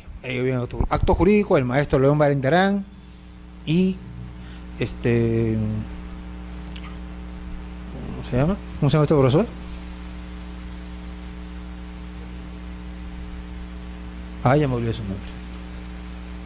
Bueno, el principal es el maestro José León Barendarán, ¿no? Y sucesiones el doctor César Fernández Arce. Entonces cada uno trabajó diligentemente en su proyecto, y cuando hubo la oportunidad política de hacer códigos se unió y era como un pequeño Frankenstein que cosimos todo, se cosió todo y listo. Y nunca hubo una coordinación de la parte de derechos reales con la parte de contratos. Y el ejemplo que siempre creo que se utiliza, incluso hasta en las clases he escuchado, es la definición del acto jurídico. ¿Qué es el acto jurídico? La acción de voluntad destinada a crear, regular, ¿verdad?, relaciones jurídicas. 1351. ¿Qué es el contrato? Acuerdo de voluntades destinadas a crear, regular, relaciones jurídicas patrimoniales. O sea, lo mismo. Un código con una definición igual. En acto jurídico y en contrato, lo mismo. O sea, se pone como ejemplo, ¿no?, de la descoordinación que hubo. Entonces, por ahí se presume que el término permuta debería ser utilizado en un sentido coloquial, no jurídico. Eso es discutible. Es discutible. Porque obviamente el principal problema que hay aquí es que, conforme a esta guiación, si es de naturaleza traslativa, o sea, surge a partir de traslado, de la permuta, entonces lo anterior, ¿qué fue? Los actos anteriores, ¿qué son? Nulos, anulables, inexistentes, inválidos. ¿De qué estamos hablando? Entonces genera un problema. Pero se entiende, pues, de que al fin y al cabo existe un derecho. Es un derecho, está reconocido el de copropietario.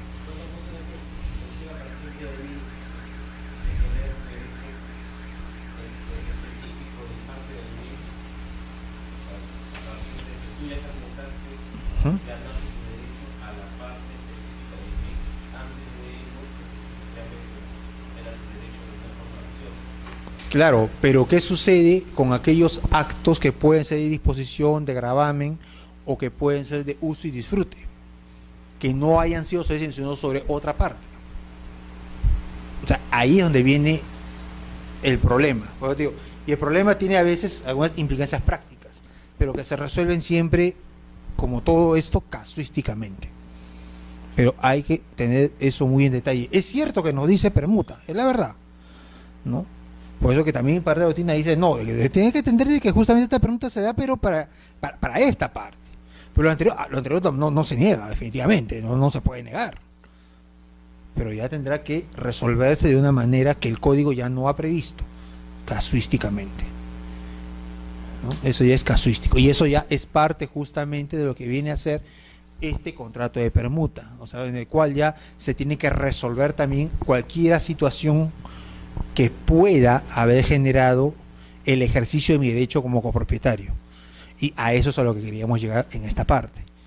De que cuando ustedes realicen un contrato de permuta, o perdón, la división y partición, tener siempre en cuenta de que al momento de resolver estos derechos, no solamente debe tenerse en cuenta de aquello que ya me va a corresponder, sino también de resolver cualquier otra situación o circunstancia de derechos que puedan haber sido generados en otras partes. ¿No? Eso es algo que consideramos tengan ustedes en cuenta, se tiene que tener en cuenta. Uh-huh.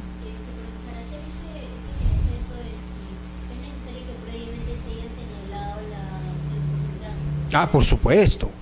Por supuesto, esto no está, no es obviamente contrario a lo que, o no digamos, deja de estar encadenado con lo que habíamos señalado, de que aquí se tiene que hacer una determinación de la cuota, y que la cuota en todo caso tiene que ser precisada por los copropietarios. Obviamente, al momento de que yo voy a hacer mi partición, de que yo voy a hacer efectivo mi derecho, ese derecho abstracto que yo tenía, tiene que traducirse en lo que efectivamente eso va a corresponder, obviamente en acuerdo con mis demás copropietarios. Los copropietarios nos ponemos de acuerdo, pero y lo precisamos, ¿no? Y lo precisamos. Si yo, por ejemplo, en el caso de la señorita, que haya puesto, digamos, el 35% del precio de este bien, evidentemente a ella no le va a tocar una sección igual a nosotros, ella tendrá que tocarle una parte mayor. O en todo caso, si vamos a compensarla, tenemos que compensarla con un bien que justamente cubra estos 35% y la ganancia o el detrimento que corresponda, ¿no? O sea, se tiene que determinar, ¿no? Pero cuando se trata de una sucesión testamentaria, por ejemplo, tienen diferentes porcentajes de denominaciones de bienes. En ese caso, que tendría que hacer también designarse los porcentajes. Claro, claro. Ahora, en el caso de decisiones testamentarias, ¿no? Y eso también íbamos a ver un poco más adelante, pero es válido que lo hablemos aquí. Muchas veces, los testadores dejan justamente al hijo que los ha cuidado, o sienten ellos que los ha cuidado, ha estado más con ellos, atentos, le dejan mayores participaciones. Pero ello no es legal, no es jurídico. Eso ya puede ser un acuerdo entre las partes. Pero legalmente eso no podría darse. En tal caso, ¿qué sucede? Reducción de porcentaje, porque se supone que todos los hijos son iguales. Entonces habrá que haber reducción en las cuotas. Si, por ejemplo, a uno de los hijos le dejan el 65% de los bienes y a los otros le dejan solamente 35%, la cuota de demás la cuota de ese que recibe más tendrá pues que nivelarse y reducirse la parte que permita que los demás amados se distribuyan. Ahora, en el momento ya de hacer su división y partición, obviamente esta consideración tiene que tenerse en cuenta. Por eso les había señalado de que al momento de hacer una división y partición se tiene que tener en cuenta todas las demás circunstancias o todo lo que haya sucedido al interior. O sea, resolver los aspectos patrimoniales de forma íntegra, con deducciones, aumentos, detrimentos, lo que fuere, ¿no? Obviamente, si yo, por ejemplo, soy, digamos, de todos aquellos copropietarios, yo soy quien más ha utilizado esto porque lo he usado para aulas de clase, evidentemente la explotación ha sido mayor a mi favor. Entonces, al momento que se me dé una cuota o se me distribuye mi cuota, decir, oye, pero tú has tenido qué cosa, que el disfrute, has percibido los frutos de este bien, has generado esto una renta y tú te has beneficiado. Entonces es el momento que también nos compenses ello. Entonces tiene que haber esas compensaciones, ¿no? O sea, todo esto siempre es bastante casuístico, va a depender de muchos factores, pero creo que la estructura al menos es lo que quisiéramos transmitirle, ¿no? Básicamente por el tema netamente contractual. En este caso, la permuta tiene que hacerse, tendría en todo caso que hacerse de esta manera, tener en cuenta estas circunstancias para que al momento de que yo permute mis derechos también sea con lo que me debería tocar de más como ganancia o los detrimentos que deba sufrir por ya haber hecho algún tipo de disfrute o uso del bien. Claro, y eso obviamente tiene que haber una evaluación entre los copropietarios, tienen que ponerse de acuerdo, ¿no?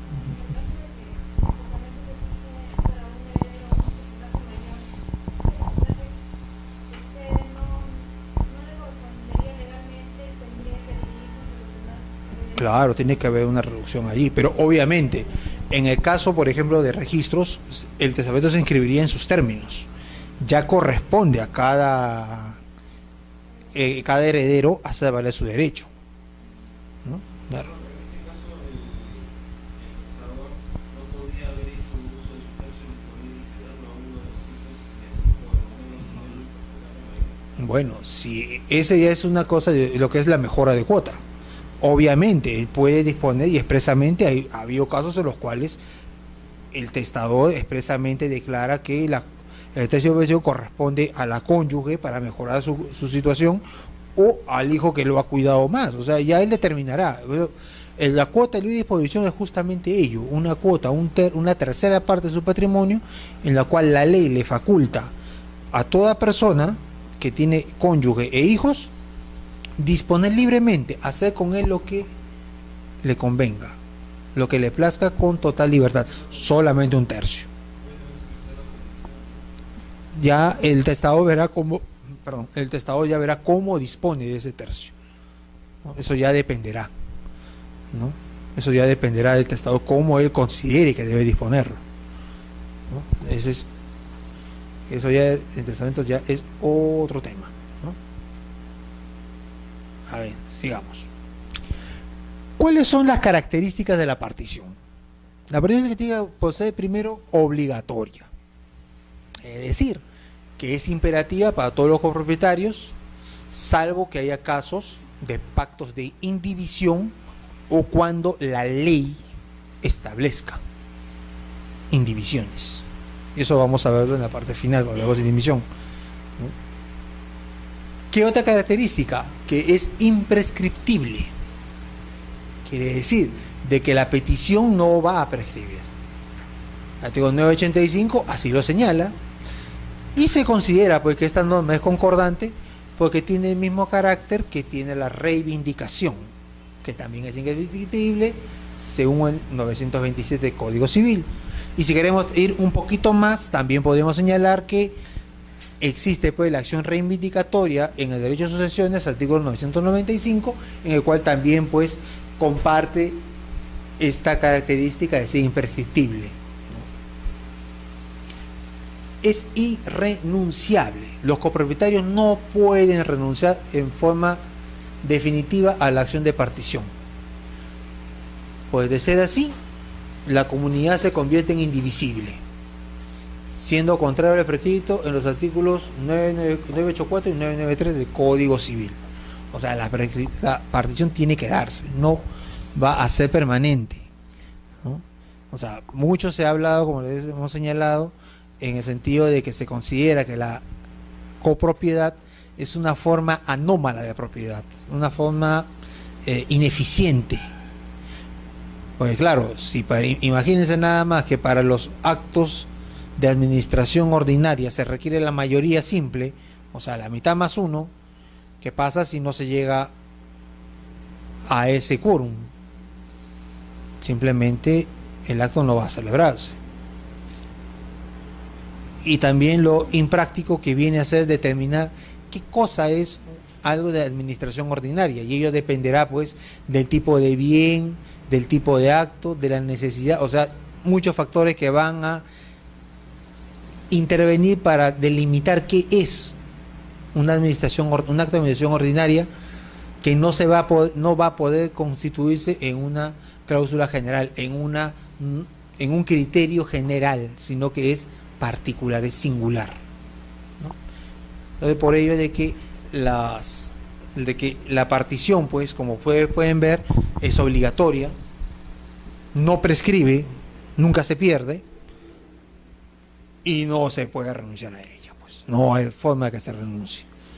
No puede renunciarse a mi acción de partir, ¿no?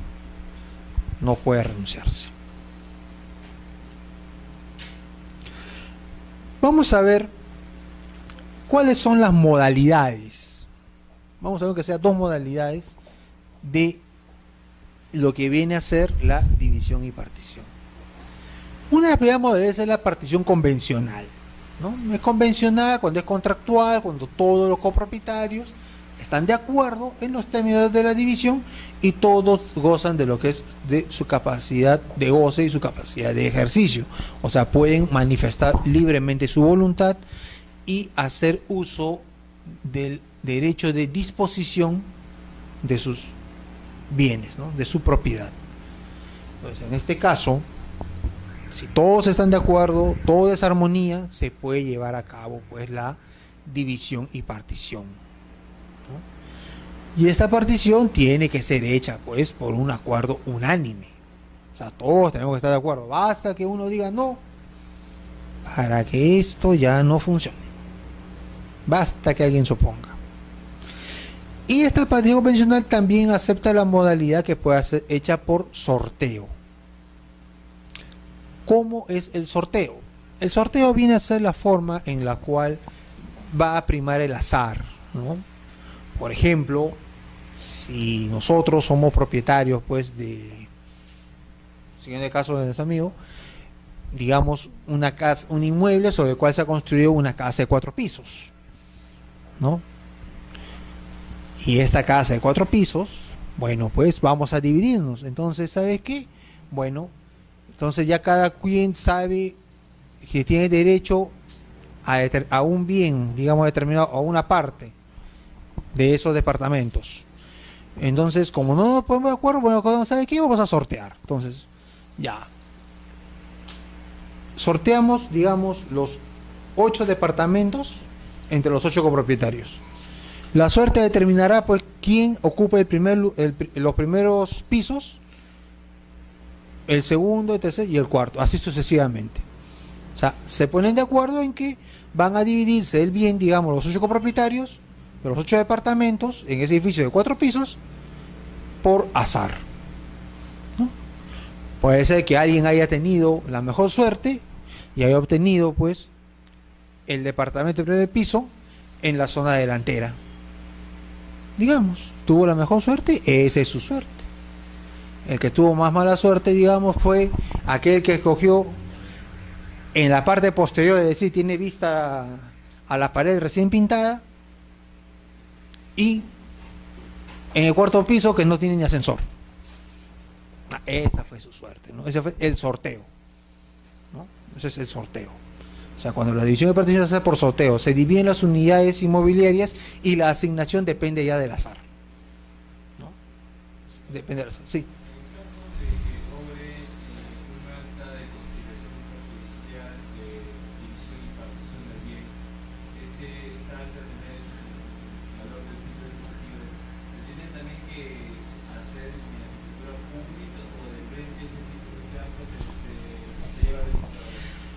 No, es que allí hay una situación. Cuando uno concurre a un centro de conciliación, ¿cuándo se concurre a un centro de conciliación? La ley, ¿cuándo señala que uno concurre a un centro de conciliación? Cuando hay un conflicto y se quiere poner una primera forma de resolver el conflicto con el conciliador. Sobre el acuerdo, entonces tendrían que ir todos juntos a la notaría y firmar la escritura pública. Sí. Hacen su minuta y se distribuyen, no hay ninguna diferencia. Es que el convenio está ahí. Solamente es formalizarlo, nada más. Es formalizarlo. Es un tema de formalización.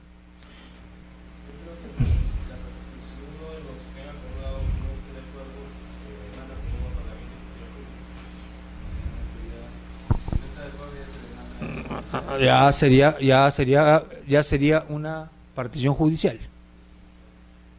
Ya cambiamos de escenario. Justamente la partición judicial, vamos a verlo, se da cuando obviamente no hay acuerdo. Eso vamos a verlo con calma. Entonces, aquí, en este primer momento, nosotros tenemos de que la partición se hace unánime. Ahora, el Código Civil no ha establecido formalidad alguna para el instrumento de formalización de la partición. Entonces se aplica la libertad de forma prevista en el artículo 143 del Código Civil. O sea, podemos hacerlo, como bien señaló, en un documento privado y no hay ningún problema. Para el caso de herencias, en este supuesto sí hay diferencia.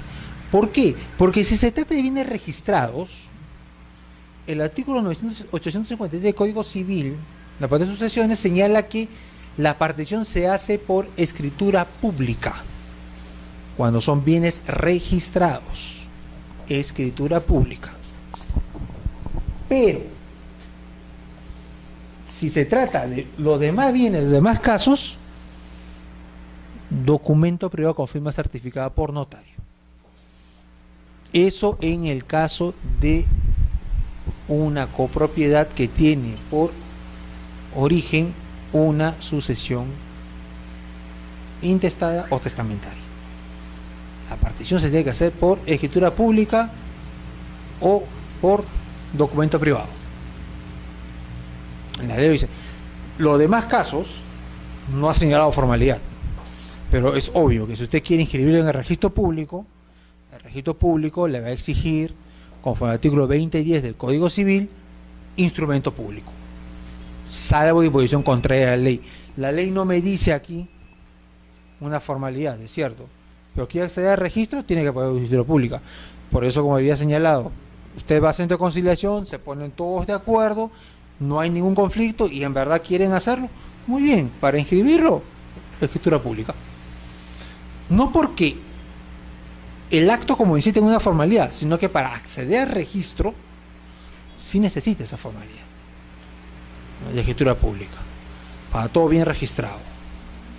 Si por ejemplo lo que se van a dividir, digamos, no haya tenido, digamos, inmuebles, ni bienes muebles registrados, o por ejemplo se ha dejado en herencia joyas, digamos, ¿no? Se ha dejado diversos tipos de joyas, entonces las joyas se pueden dividir tranquilamente y la división se hará en función de ¿qué? Del acuerdo de conciliación y no hay ningún problema, porque se trata de bienes no registrados. Si por ejemplo han sido títulos valores o dinero, su acuerdo de conciliación es suficiente, no hay necesidad de forma, no necesita una formalidad específica.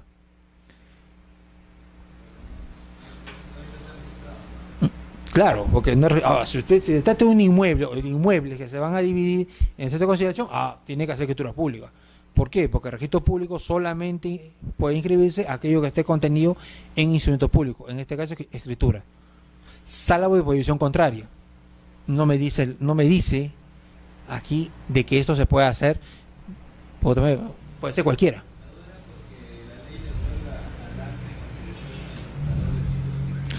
Pero el título ejecutivo solamente vale para el órgano jurisdiccional, solamente para ellos, ¿no? O sea, solamente para el órgano jurisdiccional, ¿no? Porque es igual, ¿no? Un título ejecutivo sería, ¿qué le digo, no? En el caso de que haya un tipo de, no sé, ¿no? Una de copia, por ejemplo, ¿no? O sea, no sería inscribible. O sea, dependiendo, ¿no? O sea, digo, o sea, dependiendo también de copy, si es de un embargo sí sería inscribible, ¿no? Pero bueno, es una cosa distinta. Claro, es distinto, ¿no? Pero en el caso, por ejemplo, de este acuerdo este acuerdo, ¿no? Que se ha llegado a una conciliación, si va a inscribirse en el registro público, tiene que ser a través de una escritura, ¿no? Por el principio de titulación auténtica, ¿no? Entonces ahí solamente va a hacerlo, salvo que la ley permita que se inscriba con documento privado. Y la ley tendría que permitir que ese acto pueda inscribirse con documento privado. Pero en este caso, como no dice, hay silencio.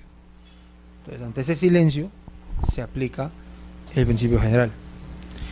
Y para terminar por el día de hoy, existe también otra forma de partición convencional que es llamada por homologación.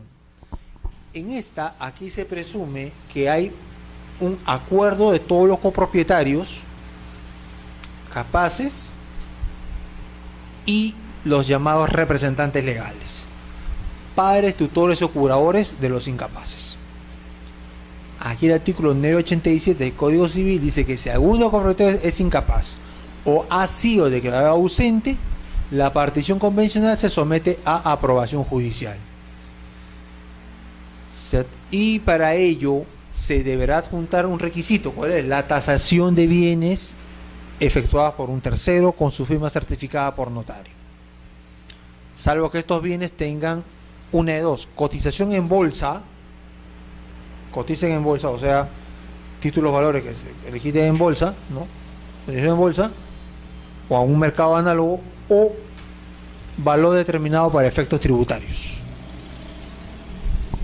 O sea, bienes que están sometidos a aduanaje o almacenaje, o a los, incluso a los contratos de guarda, ¿no? Por ejemplo, ¿no? Determinados bienes que ya tengan algún valor asignado en cotización en bolsa, ¿no? Acciones básicamente, u operaciones de reporte, ¿no? O un valor determinado para los efectos tributarios, ¿no? Allí puede señalarse quizás algún tipo de joyas o determinados bienes, ¿no? Bienes que deben tener algún valor, ¿no? Por ejemplo, vehículos, ¿no? Para el tema de lo que es el valor de su valor de alcabala, lo que se paga cada año, ¿no? Estos valores, ¿no? Los tributarios. La solicitud en este supuesto se va a tramitar por la vía no contenciosa, ¿no? Un proceso no contencioso, citación del Ministerio Público y del Consejo de Familia si es que está constituido, ¿no? Entonces, escuchando con la presencia del Ministerio Público y del Consejo de Familia. En este caso, esta aprobación está acorde justamente con las autorizaciones que se requiere, pues, para disponer de bienes de incapaces, ¿no? O sea, ustedes saben que cuando alguien quiere disponer un bien de un incapaz, tiene que tener una autorización judicial, ¿no? Se requiere autorización judicial para disponer los bienes de incapaces, ¿no? Entonces, este convenio tiene que ser, pues, homologado y aprobado, porque el juez tiene que aprobarlo. Tiene que aprobarlo, ¿no? Siempre tiene que aprobarlo. Y esta aprobación tiene que ser evidentemente expresa. ¿Por qué? No sé si alguien ha traído un código procesal civil. No, yo tampoco me lo he traído. Bueno, hay un artículo, y este también va un pequeño consejo para ustedes, que está justamente previsto para el supuesto de aprobación o licencia para autorización judicial para disponer los bienes de un incapaz, ¿no? Ese es un proceso no contencioso. El artículo es el 987 del Código Procesal, no del Código Procesal Civil, que dice que cuando el acto por el cual se hace aprobación, el juez debe firmar y sellar cada uno de sus folios. ¿Eso qué significa? Que si yo voy a vender los bienes de un menor de edad, yo no solo necesito la autorización del juez, en el cual diga, usted como su apoderado, usted puede vender los bienes de menor. No es suficiente. ¿Cuál es la formalidad? La minuta de compraventa tiene que estar firmada y sellada por el juez, cada una de sus hojas. Y esa formalidad casi nunca se cumple. Ojo al detalle. Está en el artículo 987 del Código Procesal Civil. O sea, la autorización está bien, la primera parte está cumplida, pero la ejecución de esa aprobación, ¿dónde se da? Con el contrato. Y ese contrato el juez tiene que vigilarlo, el juez tiene que firmarlo y sellar cada una de sus hojas. Si esa minuta de compraventa no está firmada por el juez, no debería elevarse a escritura pública, no debería. Y si se eleva, es una formalidad que el registro está en la obligación de vigilar si se cumplió o no. Es una formalidad que está allí. Y usualmente no se cumple. Muy usualmente no se cumple. O sea, hay la autorización del juez. El juez me autorizó. Perfecto. Pero la ejecución, el juez no ha controlado la ejecución. Porque esa es la ejecución. Cuando usted vende, usted ejecuta el mandato del juez. Y la norma quiere que esa ejecución el juez la vigile. ¿Usted vendió? Sí. ¿En qué términos? Ya. El precio, sobre todo el precio. ¿Qué va a pasar con el precio? ¿El precio quién se queda? Es un menor de edad, es un incapaz. ¿Dónde queda el precio? ¿Dónde quedó la bolita? ¿Dónde queda? Cheque de gerencia. ¿Y dónde queda ese cheque de gerencia? Responsabilidad del juez, porque él autorizó la venta. ¿No? Tendrá que depositar. El juez ya verá las precauciones para que también, obviamente, ha dicho menor. Y obviamente, si es un menor de edad, con mayor razón.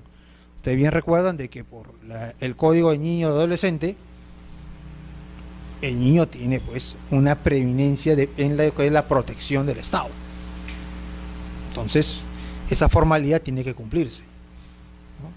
¿No? Y está dentro, y esta formalidad se enmarca pues dentro de lo que es esta aprobación. ¿Por qué? Porque el juez va a ver la minuta. Usted le lleva en el convenio, lleva en el contrato, el juez va a leer el contrato. Así como aquí el juez lee el contrato, cuando autoriza, igual tiene que leer ese contrato. O sea, no es que yo autorizo y ya, listo. ¿Qué pasará? No sé. No. Lleven al juez la minuta. Señor juez, así, el bien de este menor que le está costando $1.000.000, acá está. El cheque de gerencia va a estar, ¿a nombre de quién va a estar ese cheque de gerencia? ¿Dónde? ¿Dónde quedó el dinero? No, o sea, queda a la mitad. La aprobación judicial es esencial, innegable, pero la ejecución de ese mandato también. Por ello la ley dice, pues digo, revísenlo, y ya saben, cuando tengan caso de un menor, ustedes tengan que asesorar y tengan que dar autorización, recuerden, concedan su contrato y la minuta donde el juez, para que el juez la avise. El 987 del Código Procesal Civil,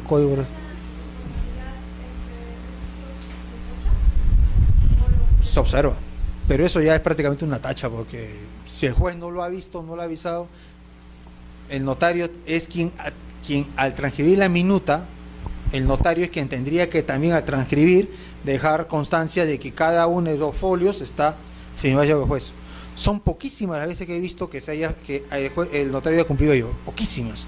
Lo usual es de que no está, se observa y ahí quedó el título. Es una formalidad. ¿Mm?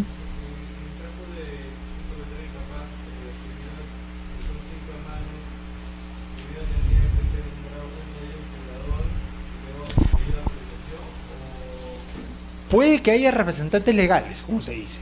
Puede que haya un tutor que haya sido nombrado. Puede ser que haya un curador que haya sido nombrado. Primero tiene que hacer el nombramiento del curador y después decir que hay una autorización para poder hacer la decisión.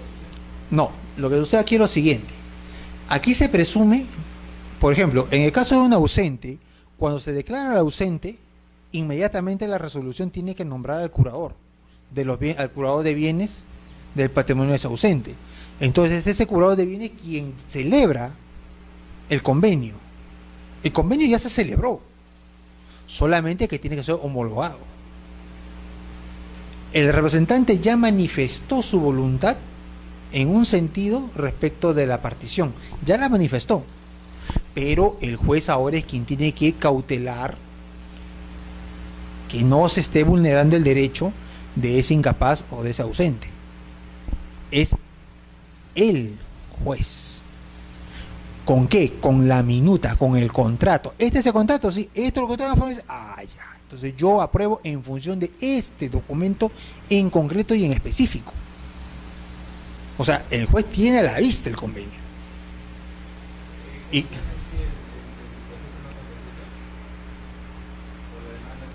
no, se tramita como proceso no contencioso y se regula por las reglas generales del proceso no contencioso. O sea, no es un proceso contencioso específico.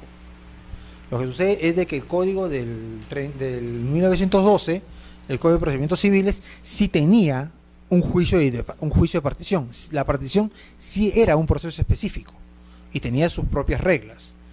Como vamos a ver ya en la próxima clase, cuando veamos el proceso de partición, un poquito más, o sea, el proceso de partición, lo único que ha dicho es una disposición transitoria del Código Procesal, es de que la partición se tramita como en la vía abreviada, nada más. ¿Bajo qué reglas? Las reglas generales, nada más. O sea, no tiene reglas específicas, que debería tenerlo, pero no las tiene. O sea, el Código de Procedimientos Civiles sí tenía el juicio de partición. Tenía juicio de partición. Este código vigente no. Esa es una de las diferencias, ¿no? Entonces, ya saben, en estos supuestos, cuando hay un incapaz, un declarado ausente, el juez ve la minuta. El juez aprueba la minuta. O sea, no es un proyecto, una propuesta, que más, no. La minuta. Y aprueba específicamente esa minuta. Obviamente, si van a formarse un documento posterior, evidentemente acá ya pues habría algún tipo de inconducta o incluso hasta delito, porque se está haciendo algo a espaldas de lo que el juez ha aprobado, ¿no? Si es que se va a hacer de otra manera. Pero en todo caso, el juez es quien aprueba ello y evidentemente especifica en su resolución cuál es la minuta que ha tenido a la vista. Y en ese supuesto, obviamente, es mucho más seguro para el juez firmar y sellar cada folio, que lo va a hacer. Porque los jueces suelen firmar cada folio y sellar cada folio. Y cuando se lleve a cabo esa minuta en la notaría, el notario tengan por cuidado de que si ve que hay un sello y firma de juez, el notario al momento de transcribir la minuta, o como hace actualmente, la escanea y va a ser nítida, o al final si hace una transcripción dejará constancia de que cada hoja y sello de esta minuta está firmada por el juez tal, de tal fecha. Está avisado. O sea, los notarios también asumen responsabilidades por ello, ¿no? Entonces, se cumple esta formalidad general de que en ejecución de una sentencia, que es la aprobación, el juez tiene pues la obligación de supervigilar que se dé pues la ejecución. O sea, doy mi sentencia, pero cautelo ¿qué? La ejecución. ¿Y la ejecución cuál es? La minuta. Esa es la minuta. Bien, señores, hasta aquí nos quedamos este día. Y vamos a terminar con esta separata. Ya con los demás casos de modalidad de partición, los efectos que son relevantes, y pasamos a la indivisión. ¿Listo, señores? Muy agradecido. Gracias.